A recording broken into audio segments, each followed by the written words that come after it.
J'entends les petites ding-dong qui avertissent la venue donc, du nouvel intervenant. Un peu particulier cette année, je dois l'admettre. On a voulu innover dans cette nouvelle édition du Grand Bain. On veut prendre de la hauteur aujourd'hui. Donc, après l'ensemble de ces tables rondes, il nous a semblé important d'aller finalement, de sortir de notre zone de confort.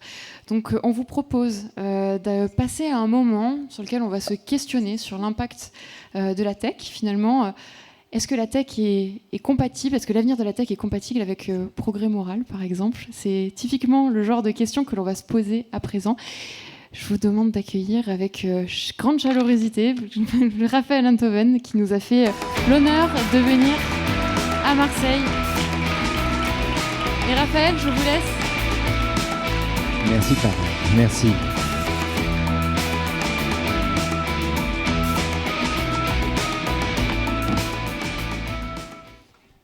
Bonjour à tous, bonjour à tous. Alors, pardonnez-moi une seconde, c'est un petit problème technique. Voilà. Oui, en fait, c'est une très bonne question. Le progrès technique, la tech, ou le progrès technique, est-il un progrès moral ? En fait, la question est redoutable pour une raison très simple, c'est que la réponse est négative. Alors, je ne vais pas parler que de la tech, hein, on est d'accord là-dessus, mais en astronomie, on est passé du géocentrisme d'Aristote au satellite James Webb et ses photos de l'univers en haute définition. En médecine, on est passé des purgatifs et des saignées médiévales aux opérations à cœur ouvert. On est passé en informatique, vous savez que Saint-Augustin appelait Dieu ordinator. Donc on est passé de l'ordinateur augustinien à nos smartphones connectés. Le coût de lecture de notre ADN a été divisé par 6 millions en 20 ans. On peut opérer le séquençage des chromosomes d'espèces disparues. On peut analyser la trajectoire et la composition des exoplanètes. Et puis l'IA et la tech sont venus bouleverser le rythme des progrès. Sciences dures, sciences humaines, droit, recrutement, éducation nationale, armée, finances. Plus rien ne sera comme avant. Autrement dit, il n'est pas douteux que techniquement, nous progressions à grands pas. En revanche, et c'est ça qui est intéressant, moralement, nous n'avons pas progressé d'un iota depuis le néolithique. Parce que, non, honnêtement, je ne sais pas si vous avez vu récemment, mais il y avait encore des gens, là, au moment de la pandémie, pour voir une punition divine dans l'expansion d'un virus. C'est-à-dire, bonjour le Moyen-Âge. L'injustice, la haine et la pauvreté seraient éradiquées depuis longtemps, puisqu'on en a les moyens si l'humanité avait fait des progrès. Le XXe siècle n'eût pas été le siècle des génocides si l'humanité faisait des progrès. Autrement dit, techniquement, l'humanité progresse à grands pas. Moralement, les amis, on titube, on stagne ou on fait du surplace. Et alors, c'est intéressant parce que ce décalage nous emmène au XVIIIe siècle. Le constat d'un tel décalage nous emmène au XVIIIe siècle, à l'époque des Lumières, qui était marqué, alors on ne peut pas résumer les Lumières en quelques adjectifs, mais enfin tout de même, s'il y en a un qui convient, s'il y a un mot qui convient, c'est celui d'optimisme. C'est-à-dire l'optimisme des Lumières qui était à la racine du projet encyclopédique, c'était le sentiment que la connaissance était un gage de vertu et que l'expansion de la connaissance serait aussi une expansion de la morale.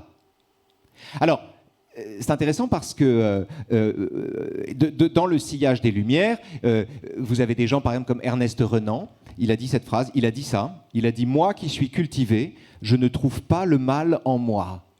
C'est bouleversant, tellement c'est naïf. Ce qui est intéressant, d'ailleurs, sur la philosophie des Lumières, c'est qu'il existe au XVIIIe siècle déjà une personne, un mauvais coucheur, un seul mauvais coucheur, pour prendre le contre-pied de l'optimisme des Lumières, c'est Jean-Jacques Rousseau. On est en 1755 et Rousseau a une illumination. Il reçoit un sujet qui a été proposé par l'Académie de Dijon, qui est la question de savoir si les progrès techniques sont une amélioration des mœurs, bref. Et il voit la lumière. Il comprend à ce moment-là, il porte un texte. C'était sur le chemin qui le conduisait à la prison où Diderot était enfermé pour un texte qu'il avait commis. Et donc, Rousseau voit la lumière et il conçoit à ce moment-là son premier discours, son discours sur les sciences et les arts, dans lequel il dit « Nos âmes se sont corrompues à mesure que nos sciences et nos arts se sont avancés à la perfection. » Et il faut bien comprendre que celui qui dit ça participe au projet encyclopédique. Celui qui dit ça, c'est le copain de Diderot, c'est l'ami de d'Alembert, c'est celui qui est porté par le goût d'instruire ses contemporains et de les rendre meilleurs en les instruisant. Et voilà qu'il écrit un texte en 1755, à la moitié du XVIIIe, pour dire que les progrès techniques sont en réalité une corruption des mœurs. Plus on acquiert de technique, plus on devient hypocrite, dit Rousseau. Fourbe, menteur, dissimulateur. Non seulement la technique ne garantit pas la vertu, mais elle fait tout l'inverse. Et Rousseau propose de renouer avec la rusticité de nos ancêtres. Vous savez, c'est un texte, le discours sur les sciences et les arts, dans lequel Rousseau fait parler un Romain de fantaisie qui s'appelle Fabricius, et à qui il fait dire des choses. Fabricius constate que nos civilisations se sont abîmées et que nos mœurs se sont abîmées, se sont efféminées. Rousseau était très homophobe. Nos mœurs se sont efféminées à mesure que nous avons progressé techniquement. Et donc Fabricius dit, à un moment, détruisez les amphithéâtres, brûlez les tableaux. Or, l'injonction de brûler les tableaux, elle a été retenue par les activistes écologiques aujourd'hui qui prétendent faire parler de la planète ou du réchauffement climatique en jetant de la purée de tomates sur le baiser de Klimt. Pourquoi pas, après tout. Il paraît que les toiles sont... J'adore l'argument des gens qui vous disent « mais les toiles étaient protégées puisqu'elles étaient sous verre ». Imaginez, par exemple, quelqu'un vous agresse dans la rue, mais il vous fait pas mal, il vous frappe au visage, mais il vous fait pas mal parce que vous portiez un casque. Donc, il ne vous a pas agressé puisque vous étiez protégé. Qu'est-ce que c'est que cet argument? Comme si c'était moins grave de s'en prendre à des tableaux sous prétexte qu'ils sont protégés. Mais bon, laissons ça de côté. Et laissons aussi de côté le Rousseau pessimiste et nostalgique d'un âge d'or. C'est pas celui-là dont je veux vous parler ici. Ce dont je veux vous parler, c'est de l'intuition rousseauiste selon laquelle le progrès technique n'est pas un progrès moral, c'est même l'inverse. D'abord parce que si la connaissance suffisait à faire notre bonheur, on serait heureux depuis longtemps. Et ensuite parce que plus on est techniquement puissant, plus on devient fourbe, menteur, dissimulateur et hypocrite. Autrement dit, le progrès technique, c'est un progrès, mais le progrès moral, c'est un éternel recommencement. Et pour cette raison, les deux ne marchent pas au même rythme. Et alors, de ce décalage, il y a plusieurs conséquences. J'en donnerai deux parce que le temps presse, mais elles sont importantes. Première conséquence, au décalage entre le progrès technique et le progrès moral, c'est-à-dire au fait que le progrès technique galope alors que le progrès moral stagne, titube, fait du surplace. Première conséquence à cela, l'idée ou le fantasme de fin du monde. Et ça, c'est un texte de Kant, un petit opuscule de Kant de 10 pages sur l'idée de fin du monde, dans lequel Kant considère, dans lequel Kant explique que l'origine de la crainte que le monde s'achève est à chercher dans le retard que la morale a pris sur la technique. Si nous nous sommes donné, dit-il, l'idée d'une fin de toute chose, c'est parce que notre faculté morale progresse lentement tandis que la technique avance à pas de géant.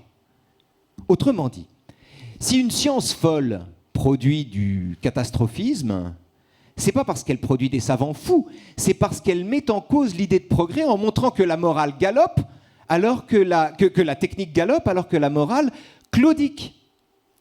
Et nous interprétons, en termes d'apocalypse, explique Kant, le sentiment que la technique nous échappe. Nous imaginons Armageddon, et des guerres sanglantes déchaînées, dit-il, à tous les coins du monde, où l'oppression des pauvres sous la débauche insolente des riches, etc., voire des changements inhabituels de la nature comme des tremblements de terre, des tempêtes, des inondations, on les interprète comme la fin du monde, tout simplement parce qu'on a le sentiment de ne pas maîtriser les outils que nous mettons nous-mêmes en œuvre. Et alors, donc, ce qui est génial dans ce texte, c'est qu'il permet de comprendre que la question qu'on doit se poser n'est pas la question de savoir si le monde va finir, mais la question de savoir d'où vient la crainte ou le désir qu'on en a. C'est ça, la question. Et à tous ceux qui ont annoncé la fin du monde ou qui ont vu la fin du monde en confondant la fin du monde avec la fin d'un monde, Kant répond qu'en réalité, leur diagnostic renseigne sur ce qu'ils sont eux-mêmes. Et alors, deuxième conséquence du décalage, et ça c'est une conséquence qui me fait plaisir, je ne peux pas m'en empêcher, mais deuxième conséquence du décalage entre le progrès technique et le progrès moral, la supériorité définitive de la philosophie sur l'intelligence artificielle. Non, mais définitive, hein, c'est-à-dire on va en parler, mais bon. C'est paradoxal à première vue quand même. Parce que, vous savez pourquoi c'est paradoxal? Parce que la philosophie non plus ne fait pas de progrès. Pour une raison toute simple, hein, c'est que la philosophie est greffée sur le rythme de l'humanité. De fait, on n'est pas plus moraux aujourd'hui qu'à l'époque de Platon, on n'est pas meilleur en philosophie aujourd'hui qu'à l'époque de Platon. Il en va de la philosophie comme de la morale. Les progrès de la technique, de la vapeur à l'intelligence artificielle, immergent chaque génération dans un bain différent et suscitent des capacités inédites. Aucun enfant de 4 ans n'ignore aujourd'hui l'usage d'un écran tactile, alors qu'il y a une vingtaine d'années, ce genre de compétences était par définition introuvable. Mais du point de vue de la morale, et j'insiste là-dessus, non seulement les problèmes qui s'offrent à nous sont toujours les mêmes, mais nous sommes nous-mêmes en situation de perpétuel recommencement. Vous savez, c'est peut-être y a-t-il des Niçois dans la salle. Nice est une des plus belles villes du monde. Et pardon de le dire ici, mais c'est vrai aussi. Et il y a notamment à Nice cette plage de galets. Cette plage de galets merveilleuse qui longe la promenade des Anglais. Et alors c'est intéressant parce que chaque fois qu'il y a une vague qui passe, vous entendez comme une musique le craquellement de millions de galets qui sont un tout petit peu insensiblement déplacés. Et quand la vague se retire, la plage est pourtant absolument identique. Je ne vois pas de meilleure métaphore du progrès moral. La vague passe et tout le monde est déplacé, mais rien n'a changé. Tout le monde est déplacé, aucun galet n'est dans la même position qu'avant le passage de la vague. Et pourtant, la plage est exactement la même. Comme une plage de galets qui demeure identique à chaque vague, le développement spontané de nos compétences techniques, la domestication des outils nouveaux que la technique met à notre disposition, tout cela est sans conséquence sur notre infirmité éthique et sur l'urgence d'apprendre à un enfant les fondements précaires de la vie en commun. L'humanité est moralement en état de noviciat perpétuel, alors que techniquement, on progresse considérablement.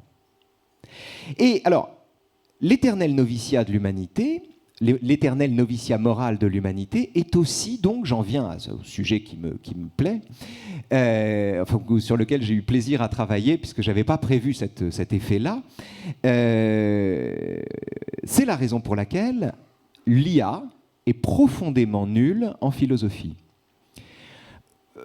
On passe sur les différents domaines. Je ne peux pas vous lister l'ensemble des... Je ne vais pas vous faire l'offense à vous de vous dire tout ce que l'IA permet de changer, mais enfin quand même.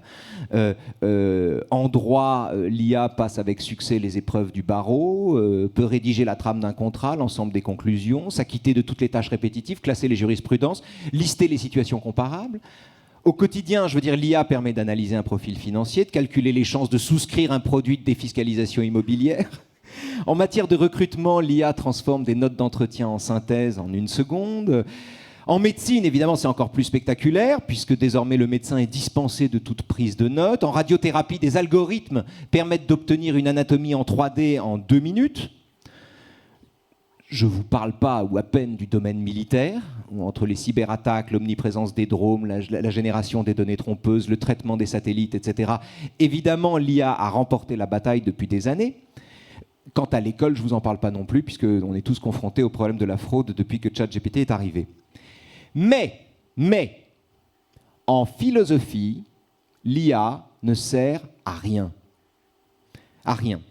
Alors, pour l'anecdote, le 14 juin dernier, je me suis retrouvé face à ChatGPT dans un match, entre guillemets, qui consistait à rédiger la meilleure dissertation possible sur un des sujets donnés au bac le jour même. Bon, en soi, la démarche était un peu absurde, parce qu'on ne demande pas à une machine de réfléchir, mais c'était marrant. Donc je me suis prêté au jeu. Seulement voilà, sur un malentendu, la chose a excité la curiosité générale, et on a voulu voir un affrontement, l'affrontement séculier de l'homme face à la machine. Or, c'est une confusion flatteuse, mais totalement inadéquate. Il n'y a aucun rapport entre Kasparov qui défie un ordinateur, qui est un excellent joueur d'échecs, et un prof de philo qui accomplit la tâche simplissime qu'aucune machine ne sera jamais en mesure d'accomplir, c'est-à-dire penser. Alors évidemment, le résultat, c'est que la copie de ChatGPT était nulle, plate comme un trottoir de rue. Mais ce qui est intéressant, c'est que l'IA était incapable de concevoir une problématique, de fabriquer une problématique. La problématique dans une dissertation de philo, c'est le jus d'une question. C'est le jus d'une question. Par exemple, imaginez, vous avez comme sujet au bac « Être libre, est-ce faire ce que je veux ?» Bon, ça c'est la question. Mais quand vous cherchez la problématique, vous allez vous dire, bon, si je fais ce que je veux, autrui peut faire ce qu'il veut aussi, et donc par conséquent me met en danger, et donc je serai paradoxalement moins libre si je peux faire ce que je veux que dans un monde où ma liberté est régulée. Est-on plus ou moins libre dans un monde où on a le droit de crier mort aux juifs dans la rue, par exemple? Alors, a priori, on est plus libre puisqu'on a une liberté supplémentaire. En réalité, on est moins libre puisque la parole en elle-même est une parole de censure. Et donc, imaginez, vous avez cette question le jour du bac. Être libre, est-ce faire ce que je veux? Vous creusez le sujet et vous obtenez la problématique qui tient en peu de mots, qui, au terme de quelques réflexions et d'analyse des termes, vous arrivez à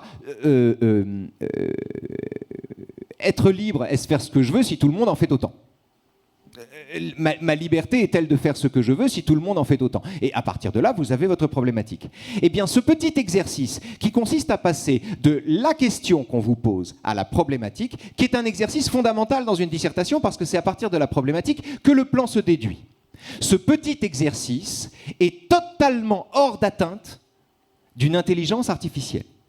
Totalement hors d'atteinte. C'est-à-dire que le jouet qui peut vous conseiller une recette de cuisine en fonction du contenu de votre frigo, qui peut répondre en langage naturel à n'importe quelle question dans n'importe quelle langue, qui peut fabriquer un site web à partir d'un croquis griffonné sur un bloc-notes, j'ai vu ça, qui va débarrasser l'humanité de ses tâches les plus rébarbatives, depuis la comptabilité jusqu'au mail de remerciement, qui peut rédiger un poème sur le sujet de notre choix, tout ça en une fraction de seconde. Le logiciel, enfin le jouet, qui est capable d'effectuer à tout instant la sommation de l'intégralité du savoir disponible, sans omettre de tisser des passerelles entre des corpus différents pour en livrer une synthèse, est nul en philo. L'exercice qui consiste à réfléchir est durablement immunisé contre l'IA. À quoi tient cette singularité? Ce je ne sais quoi. Ce je ne sais quoi rétif à sa mise en chiffres.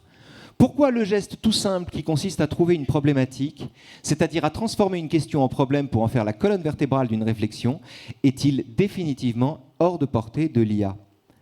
Eh bien parce que, paradoxalement, l'humanité est un casse-tête pour la machine. L'humanité, comme la philosophie, fait du surplace depuis 2500 ans. Et aucune IA n'est capable de faire ça. Ça va trop vite pour elle. J'insiste sur ce point, encore une fois, qui me paraît essentiel. La philosophie ne fait pas de progrès, et c'est pour ça qu'elle est indispensable.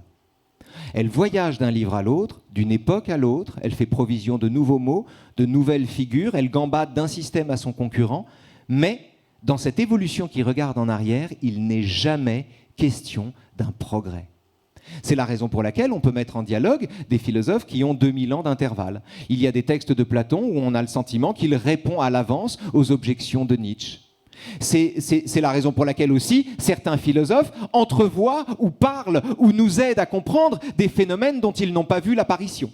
Par exemple, il y a un texte de Leibniz qui s'appelle La monadologie, qui date de 1715, dans lequel Leibniz explique tout ce dont on a besoin, quasiment tout ce qu'on a besoin de savoir pour penser aujourd'hui la cybernétique et Internet. Mais il est en 1715. Nietzsche a écrit en 1884, sous la pression du besoin de communiquer, des communautés humaines se formeront qui dépasseront les États. Il a dit ça, il a vu ça. Ce que je veux dire, c'est que, et c'est pour ça, si certains philosophes sont nantis d'un pouvoir quasi divinatoire, c'est parce que précisément la philosophie ne cesse de revisiter en permanence les mêmes problèmes. C'est parce que chaque apparition d'un philosophe, c'est comme l'apparition d'un écrivain, est un tremblement de terre nouveau, mais où tout est à reprendre. Un écrivain n'est pas plus avancé qu'Homère quand il se met à écrire. Un philosophe n'est pas plus avancé qu'Aristote. C'est aussi la raison pour laquelle il n'y a pas d'histoire des idées. Il n'y a pas d'histoire de l'art. Il n'y a pas d'histoire de la littérature. Alors, on peut lister les livres selon les époques, mais il n'y a pas d'histoire de la littérature, il n'y a pas de progrès en littérature. Il serait absurde de dire que Flaubert écrit mieux que Stendhal, même si c'est pas faux. Vous voyez ce que je veux dire? Ou que Debussy est un meilleur compositeur que Wagner, ça n'aurait aucun sens. Ce sont des disciplines qui excluent la possibilité d'une rationalisation, qui excluent la possibilité d'une explication. Or, ces disciplines-là, ce qu'on a appelé les sciences humaines, sont précisément greffées sur l'humanité et greffées sur le fait que l'humanité elle-même ne progresse pas. Aussi, pour résumer en peu de mots ce que je viens de vous dire, le progrès technique ne va pas au rythme du progrès moral, puisque le progrès technique est un véritable progrès, alors que moralement, l'humanité ne progresse pas. En revanche, il est possible à tout individu de faire moralement des progrès dans le cours de sa vie, de la même manière qu'on peut faire des progrès en philo. Mais le progrès technique va à un rythme que le progrès moral ne peut pas suivre. Et c'est de cela que nous vient le fantasme qu'un jour, nos créatures vont nous échapper. Le sentiment que nos créations vont devenir des créatures et vont nous échapper est né de ce décalage, du constat de ce décalage. Une science qu'on ne maîtrise pas. Et je terminerai juste là-dessus parce que ça me paraît très intéressant d'observer que nous avons toujours l'impression que nos machines vont nous échapper. Depuis le golem jusqu'à Terminator, en passant par Frankenstein, on a toujours fait ce rêve-là, ou ce cauchemar-là.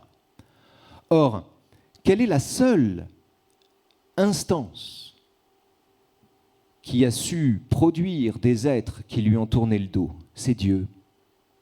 Ce que je veux dire, c'est que dans la crainte, entre guillemets, que nos machines nous échappent, entre, à mon avis, beaucoup plus d'orgueil que de modestie, parce que c'est tout simplement pour nous une façon de nous prendre pour Dieu. Merci de votre attention. Merci.